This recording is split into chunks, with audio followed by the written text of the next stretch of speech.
Assalamualaikum warahmatullahi wabarakatuh. Yang terhormat Ibu Jumayah SE MSI selaku dosen pengampu mata kuliah Auditing 1, serta teman-teman kelas AA yang saya banggakan. Puji syukur marilah kita panjatkan kepada Allah Subhanahu wa Ta'ala atas rahmat berupa kesehatan dan sholawat serta salam semoga tetap tercurahkan kepada junjungan kita Nabi Agung Muhammad SAW. Adapun topik yang akan kita diskusikan pada diskusi kali ini yaitu tentang audit plan, audit program, audit prosedur, audit teknik, risiko audit, dan materialitas. Sebelumnya perkenalkan saya Feni Normalia Putri yang akan bertugas sebagai moderator. Adapun anggota kelompok kami yaitu yang pertama Feni Meganovianti sebagai pemateri 1 dan yang kedua Damia Putri Nurlaila sebagai pemateri 2. Adapun pokok bahasan yang akan kita bahas yaitu yang pertama audit plan, kedua audit program, ketiga audit prosedur dan audit teknik, dan yang keempat adalah resiko audit dan materialitas. Selanjutnya adalah penyajian materi. Materi pertama akan disampaikan oleh Feni Mega, kepadanya dipersilahkan.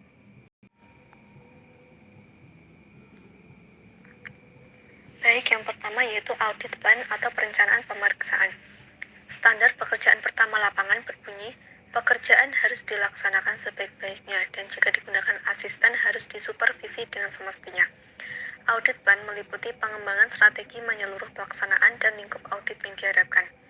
Agar dapat membuat perencanaan audit dengan sebaik-baiknya, auditor harus memahami bisnis klien dengan sebaik-baiknya, termasuk sifat dan jenis usaha klien, struktur organisasi, struktur permodalan, metode produksi, pemasaran, distribusi, dan lain-lain.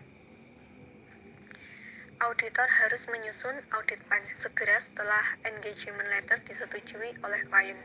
Isi dari audit plan mencakup 1. Hal-hal mengenai klien, 2. Hal-hal yang mempengaruhi klien, 3. Rencana kerja auditor. Yang kedua yaitu audit program.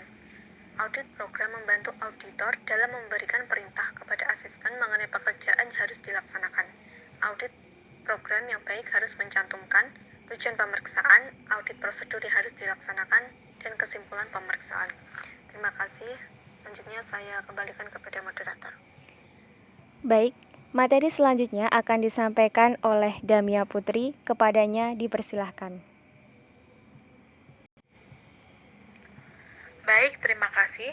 Selanjutnya, saya akan menjelaskan mengenai audit procedures dan audit teknik, resiko audit dan materialitas, serta jenis-jenis resiko. Yang pertama, audit procedures dan audit teknik. Audit procedures merupakan langkah-langkah yang harus dijalankan auditor dalam melaksanakan pemeriksaannya dan sangat diperlukan oleh asisten agar tidak melakukan penyimpangan dan dapat bekerja secara efektif dan efisien. Audit procedures dilakukan dalam rangka mendapatkan bukti-bukti audit, audit evidence. Untuk itu, diperlukan audit teknik. Audit teknik sendiri merupakan cara-cara untuk memperoleh bukti audit seperti konfirmasi, observasi, inspeksi, tanya jawab, dan lain-lain.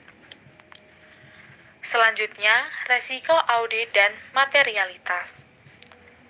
Resiko audit merupakan risiko yang timbul karena auditor tanpa disadari tidak memodifikasikan pendapatnya sebagaimana mestinya atas suatu laporan keuangan yang mengandung salah saji. Materialitas adalah besarnya informasi akuntansi yang apabila terjadi penghilangan atau salah saji dilihat dari keadaan yang melingkupinya mungkin dapat mengubah atau mempengaruhi pertimbangan orang yang memberikan kepercayaan atas informasi tersebut. Selanjutnya, jenis-jenis resiko. Jenis-jenis resiko terbagi menjadi 3, yaitu resiko bawaan, resiko pengendalian, dan resiko deteksi. Yang pertama, resiko bawaan. Resiko bawaan yaitu kerentanan suatu saldo akun atau golongan transaksi terhadap suatu salah saji material dengan asumsi bahwa tidak terdapat pengendalian yang terkait. Yang kedua, resiko pengendalian. Resiko pengendalian merupakan resiko bahwa suatu salah saji material yang dapat terjadi dalam suatu asersi tidak dapat dicegah atau dideteksi secara tepat waktu oleh pengendalian intern entitas. Yang ketiga, resiko deteksi. Resiko deteksi merupakan resiko bahwa auditor tidak dapat mendeteksi salah saji material yang terdapat dalam suatu asersi. Terima kasih. Selanjutnya saya kembalikan kepada moderator. Baik, terima kasih kepada para pemateri.